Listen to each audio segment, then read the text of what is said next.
bank. Hey guys, this is Angie. Welcome back to Money in the Bank podcast.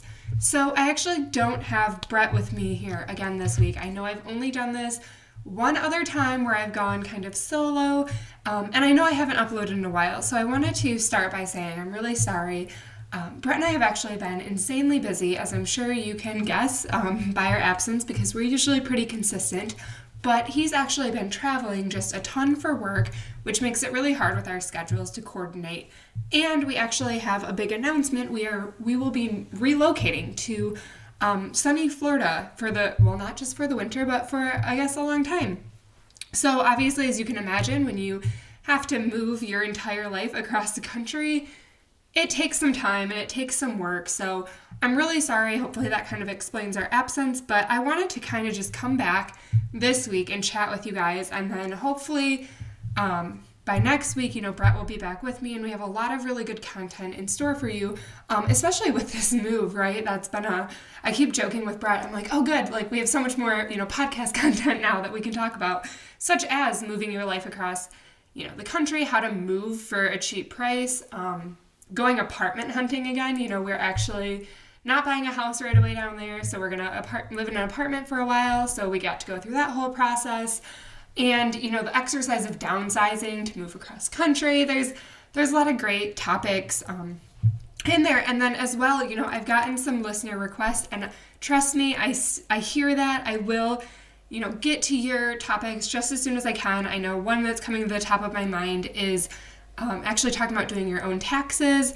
Another one is, deeper dive into budgeting and, different stuff there. So I got your emails. I will get to those episodes. Life has just been very crazy, but I wanted to jump on today and just kind of talk about probably a hodgepodge of topics, to be perfectly honest. But one I wanted to talk about was, kind of like having a career and then making this colossal decision to, change jobs and yada yada. So, there's a whole background to, Brett's been traveling a lot and that's been, obviously that's not fun. And so I, started, together we kind of like narrow down some locations, where it would be good for both of our careers. And, it's amazing, like when you just put yourself out there again into the job market after I had literally not considered, finding a new job for years. Like I loved my job, I loved my manager, and it's a really scary thing. So, maybe this is maybe I'll talk about interviewing. That's a good topic. So, how do you put yourself out there again? How do you get a good job? I know this is a personal finance podcast, but the big half to that personal finance, or the majority of it, is getting that job in the first place and landing your job and negotiating. So, the first thing I kind of did when I was like, okay, I guess I'm going to be looking for a new job, because like I said, that really wasn't necessarily on my radar. I liked my job. It's updating your resume. And in this day and age when I literally had not had to update my resume since college, basically. So just to give you a bit of a background, I went to college and I was in a really great program for what I do. And the Career Center at my school really helped us with our resumes, so they kind of helped us figure out what we needed to do with them and helped us edit them and help us make sure that our activities were refined and applicable for what we were applying for. And then, shortly after, right after college, I got into a job. And it wasn't quite the right fit for me, so I wanted to get another job, but fortunately I had already interned at that company, so I had to do a quick refresh of my resume. But obviously when you only work somewhere for 9 months or so, you don't have to do a huge refresh, because you kind of just add that in and take off some stuff. But leaving on some of my college activities was maybe still applicable, maybe not, but it didn't really matter. I already had that relationship and jumped back to a company I had worked with. So I hadn't really done a professional resume. And so maybe I'll just talk through some tips. So, obviously you still kind of keep on your college education or your education. If maybe you just, graduated high school or you got a GED, that, needs to be on your resume. And, typically companies actually still kind of want to see GPA. So even though you went to college a while ago, maybe leaving your GPA on there is probably okay. And then as well as the year you graduated, that's all well and good. Now, relevant coursework is something that in college we were told to put on. I don't think you need to keep that on as a professional person anymore, because do you even remember what math 355 was? If they ask you about it, and I promise you that the person you are interviewing with has no clue what that means. It's very irrelevant. So you can go ahead and pop relevant coursework off, unless maybe there's a very niche class that is very specific that you want to make sure you kind of highlight, but I still don't think you need to put that under education. You can probably touch on that in relevant skills and experiences. So that's a kind of a good segue into the next section. So you can have your education, you can do, typically after education, I actually dive into work experience. So what I'll say about work experience is you want to make sure to show a high-level highlight reel of what you've worked on. And you want to put bullet points that are intriguing and use keywords and buzzwords for your industry that when you go into the interview, then they can kind of deeper dive into those points, because you don't want to get into all the nitty-gritty, because the last thing you want to do is have a resume over one page. I promise you, nobody wants to look at that. So make it very concise, bulleted list that's just covering the highlights. And feel free to cover, quite a few highlights to really show what you did, but you don't have to go into a lot of details on your resume. You want your resume to be the highlight reel, and then you can go into details when you land the interview. So yeah, you'll do your education section, you'll do your work experiences. I think they typically say, have your past 2 to 3 jobs. But, for me, I actually just did my post-college education because my time at Mancino's was no longer relevant, obviously, to landing that professional job. So if you're younger and you don't have relevant work experience, it is definitely better to put whatever experience you do have than nothing. So I know when I was in college and I did not have an internship yet, when I was going for my very first internship, I did put my Mancino's and my country club work experience on there. And it was actually really beneficial because I was a manager at the pizza place that I worked at.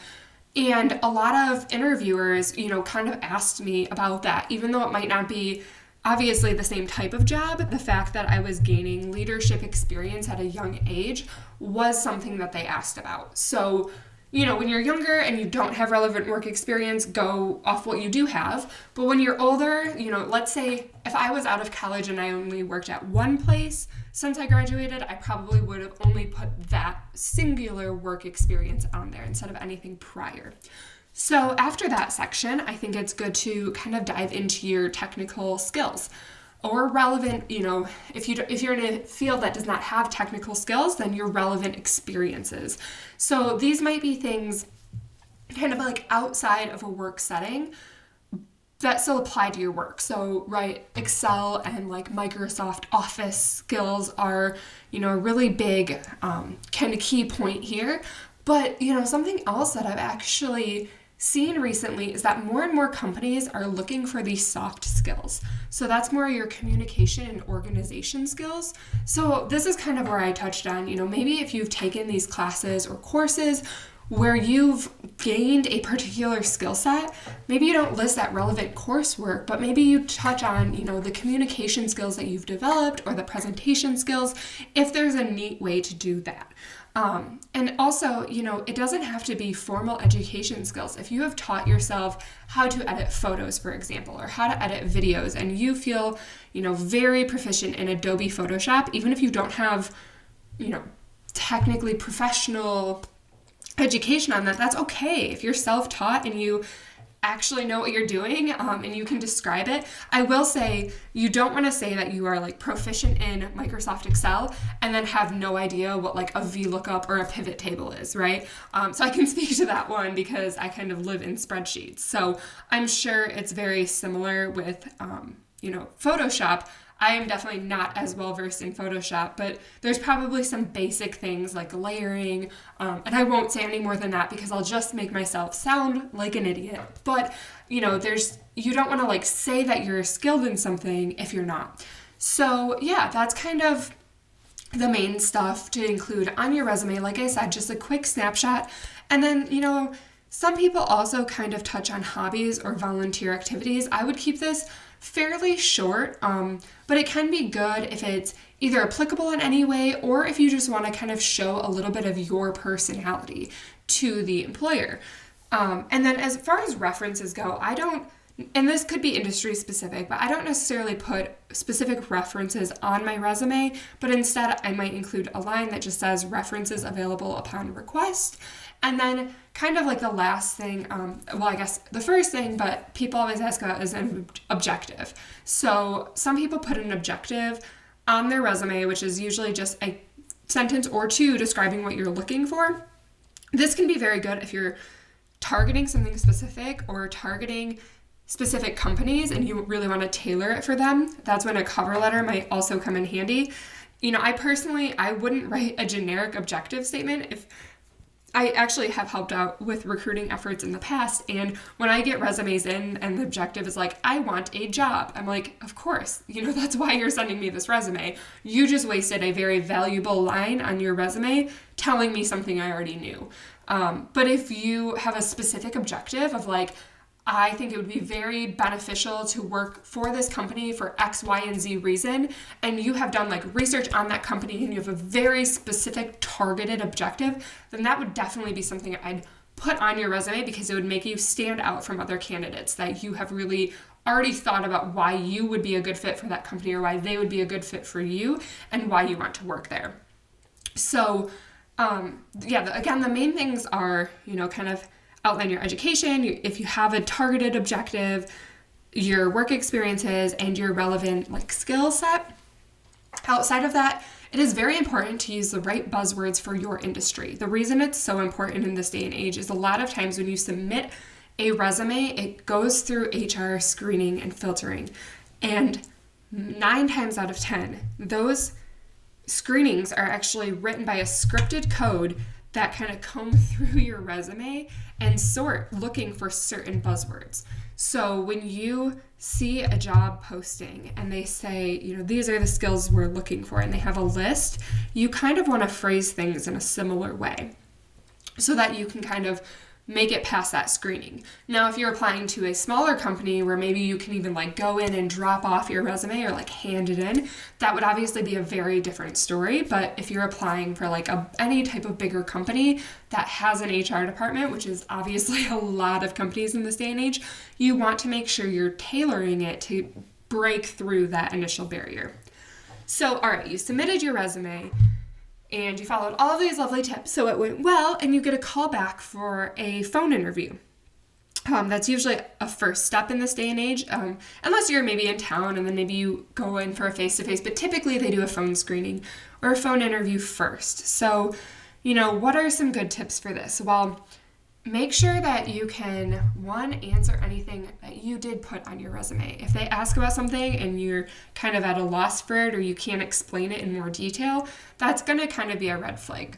And then beyond that, some HR kind of phone screenings end up being very ambiguous, right? What are your biggest weaknesses? So just try to be able to think on your feet and show your own personality.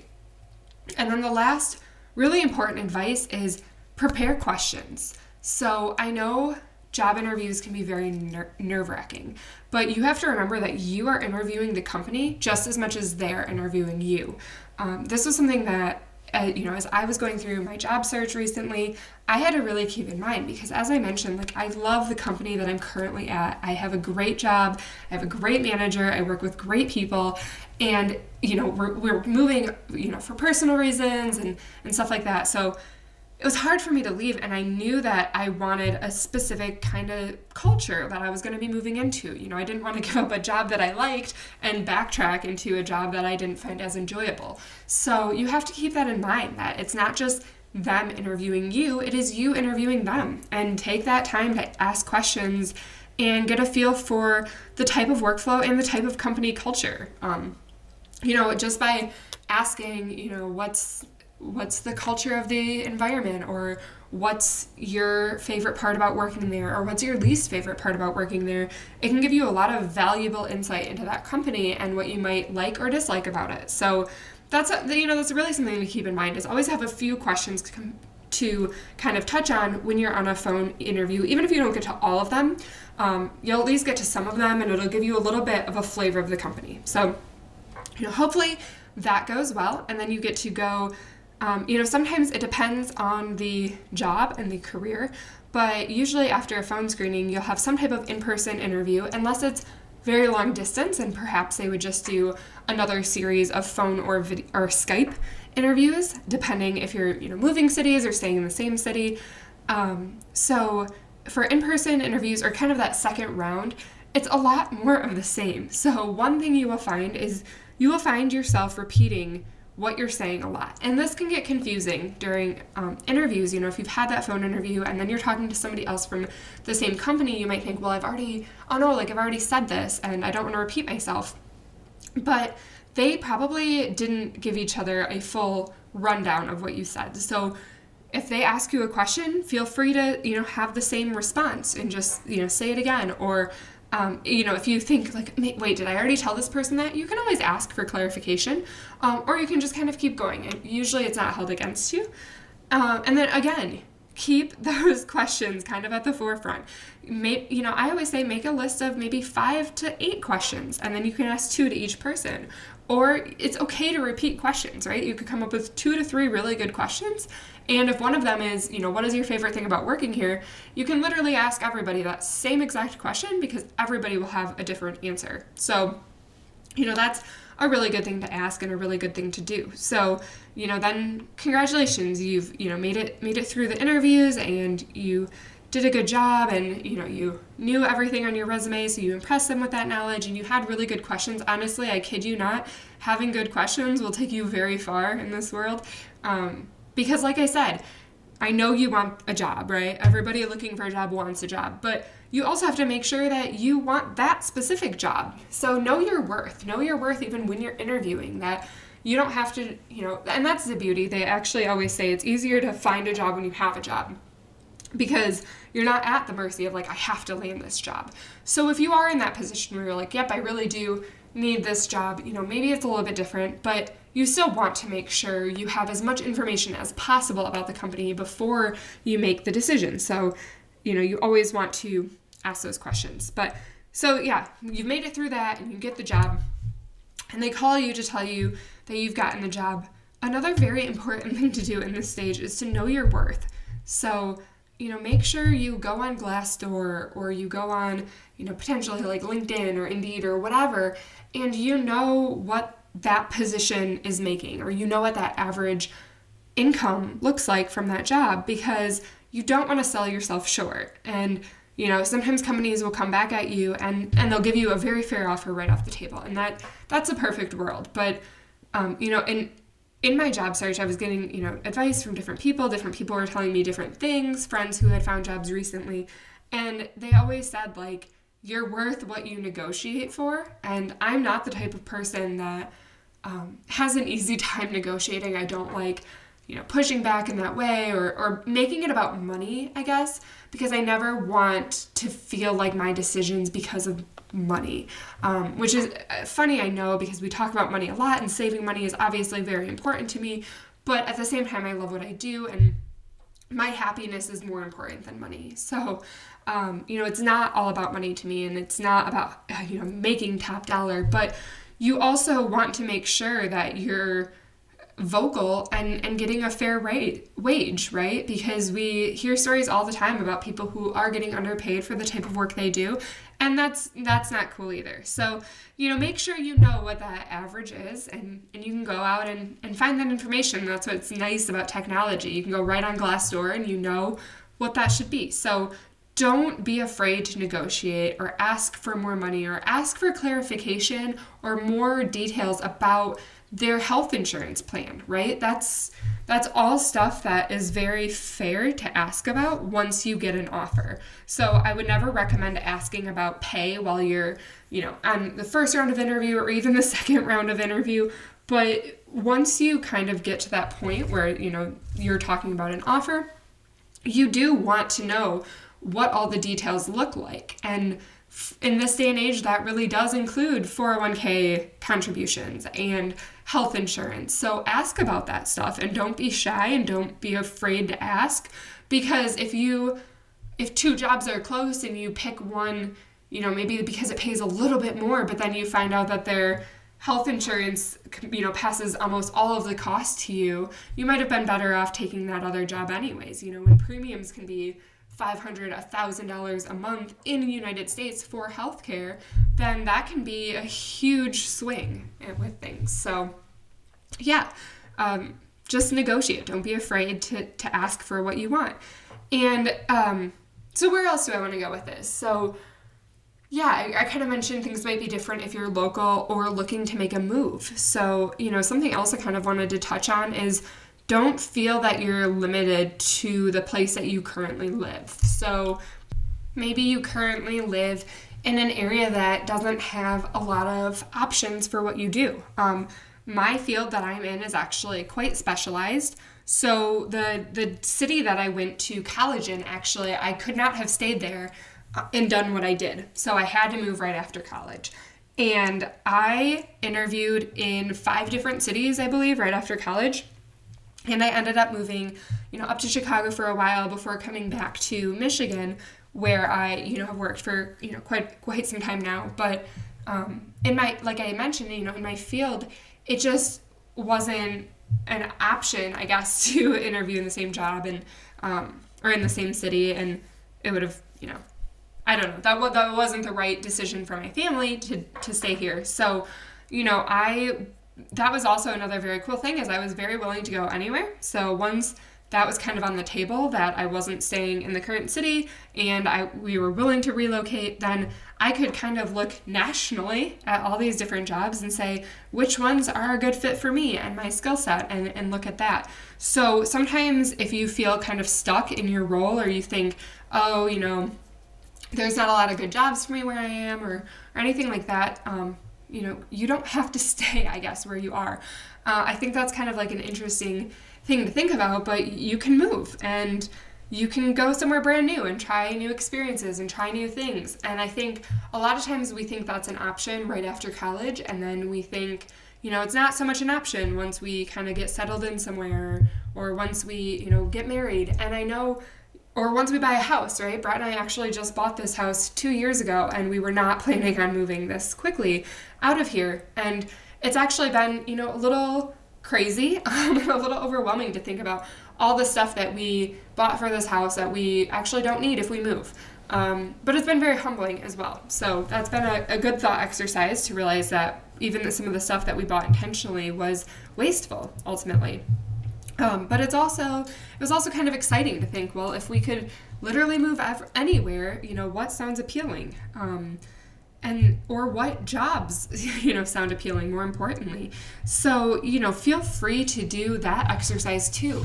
And if you are in an area, I think as somebody who lived in Michigan through kind of the great, or I don't know what they called it, not the Great Recession, but the recession that happened in the late 2000s, it was hard, because people who were very skilled at what they did in GM plants here, or, automobile plants, their jobs got eliminated, and it kind of felt like it happened overnight in certain cases. So people went from making very good middle wage job or middle class incomes to not having a job and having a skill set that was a tough plug around here. But maybe they could have taken what they knew if they were willing to move somewhere else. And maybe it wouldn't have been in an automobile plant, but maybe it would have been in, some other type of manufacturing or something. And I think, another thing to kind of think about when you're applying for jobs is sometimes it's not that you meet every single qualification on their list. I think sometimes you'll see job descriptions and you're like, who would possibly fit that category? That's very unique set of skills. And maybe somebody would, but maybe you meet, 3 out of 5 skills that they're looking for. And maybe they're willing to train you on the other two. So don't sell yourself short. Go in with confidence, apply for things, take the skills that you've learned from the job you have, and go out on a limb. It definitely doesn't hurt.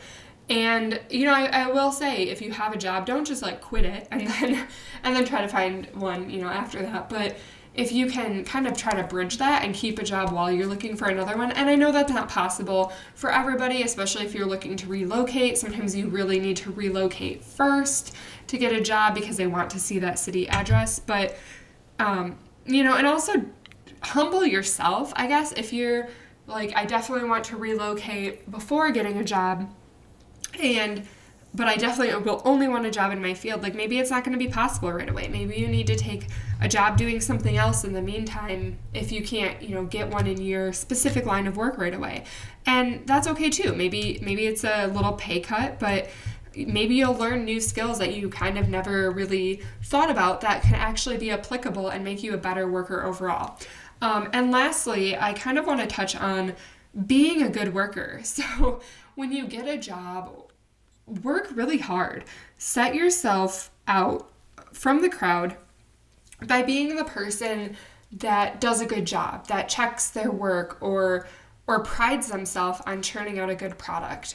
And find things to enjoy in your job. So, I always say, I've never had a job that I didn't like. And I've worked at, out in a stand on a golf course. I've worked at Mancino's. I worked in the call center, which I hate being on the phone. So that was a weird fit for me. But I found something I liked about every job. And I found a way to motivate myself at every job. So, when I worked at the pizza place, it was how quickly can I get customers served? Because when you go to, when you put your order in a counter and you go and sit down, you're happier the faster you get your hot, delicious pizza delivered to your table. So how could I maximize efficiency to do that? And, maybe that actually meant reorganizing some things in the back of the kitchen so that we could be more efficient at grabbing the pizza crust and getting it into the oven. And take the initiative to do that and actually, instead of getting mad, owners and managers appreciate it when you do that because it's making their customers happier and it's making their bottom line better. So even at a job as basic as that, you can do things that set you apart and be willing to, do a good job and do what needs to be done. So, a lot of nights I would close, and instead of trying to out of there as fast as humanly possible and maybe not get everything crossed off my list, I would, make sure the floor was completely mopped and cleaned and everything was taken care of so that when the opening workers came in the next morning, they weren't oh my gosh, somebody left this huge mess for us to clean up. So even at a job like that, you should be doing things to the best of your ability 100% of the time or 90% of the time, right? And then, now I'm in an office setting, and that's translated to, how being able to answer questions or sticking around to answer emails or, just the little things of be a good person. And if somebody needs help them, right? Help them any way you can and just do it with a smile on your face. I think one thing that I will always remember is when I was in the job out of college, and as I mentioned, my first job out of college, it just wasn't the right fit for me, but I remember when I went in to put in my notice and, I actually ended up giving a month notice just because I wanted to have a little bit better transition for them. And I remember they were shocked and they were like, what do you mean that you're leaving and you don't think this job is the right fit? You seemed so happy here. And I was like, well, of course I did, because why would I come into work any other way than with a smile on my face trying to make the best of it every single day? Because me not thinking this job is the right fit is nobody else's fault, and I definitely don't want to come in and be grumpy every day and be I hate it here and this sucks. That's not fun for you. That's not fun for anybody. And if you can stay optimistic, you're just going to be happier overall. So, that was a really good, I guess, reminder to me to kind of keep on keeping on, but, always put a smile on your face and just enjoy life, make things a game, make things fun. As I mentioned also, I worked at a call center that it just really was a weird thing for me to do because I hate talking on the phone. I absolutely hate it. But I made it a game of we were supposed to get through so many calls a night or whatever. And it's can I, push myself to take fewer breaks in between calls and get through even more, and to, greet everybody I talk to in a very positive way. And, if maybe they're annoyed that I'm calling because it was like my shift was from 6 to 9, and I would have so many people answer the phone and be like, we're eating dinner right now. What are you doing calling? And I'm like, why'd you pick up the phone? Like, get back to your warm dinner, right? I'm sorry. Don't pick up the phone if you're eating. I didn't actually say that. But, genuinely, it's just like, greet people nicely and be like, oh, I'm so sorry to interrupt you. Don't let their attitude rub off on you. Instead, do the opposite. Let your attitude rub off on them. And, any job that you have, just be an enjoyable person. Because when you do that, you're going to attract the positive things, and you're going to attract working with good people and working on good projects, and you're going to get the promotions. So I'll kind of wrap it up with that of keep showing up and keep a smile on your face. And that's what's actually going to present new, better opportunities for you in the future. If you stay optimistic, that's how you're going to land your dream job someday. That's how you're going to, get those raises or get those promotions. And that's how you're going to help catapult you. To tie this all back to my lovely topic of personal finance, that's how you're going to catapult your lifestyle and fund, your savings, right? That we always talk about. So jobs are a very important part of personal finance. So hopefully this gave you some good tips on updating resumes or job interviews, or just kind of how to act once you get a job, and how to be as a person. And hopefully that kind of helps you with life. So sorry this was kind of a weird topic. I wanted something I could guys just kind of touch on that was relevant to my current situation. As I mentioned, Brett will be back next week. We will likely be talking about moving across country and how to do that on a budget. We will also probably do an episode soon on how to go apartment hunting in a brand new city, like literally a city that neither of us had hardly spent any time in, and how to kind of arrange that and do that. And then who knows, we might, pick up a few more topics in there while we're going through this entire process. And then hopefully we'll kind of get back to a much more regular and normal posting schedule. Again, I really apologize that it's been a little bit choppy lately, but hopefully you'll stick with me and stick around and, put up with this as we kind of go through a transition here. And then I'm really looking forward to kind of circling back and touching on more relevant topics for all of our listeners out there. So again, I appreciate you all so much. Thanks for tuning in this week and every single other week. You have no idea how much Brett and I really value all of our listeners. We love getting email from you guys. We love getting feedback. And so, we both really do apologize for taking the break we've taken, but hopefully we'll be able to be back and be much more consistent. So thank you all so much again. If you have any questions, I will link all of my contact information in so you can reach out to me. And, always feel free to go to the website too and fill in any comments. And if there are any topics that you want to hear in the future, just shoot me an email. I will add it to my list, and we will probably get to it in the new year. Thank you so much.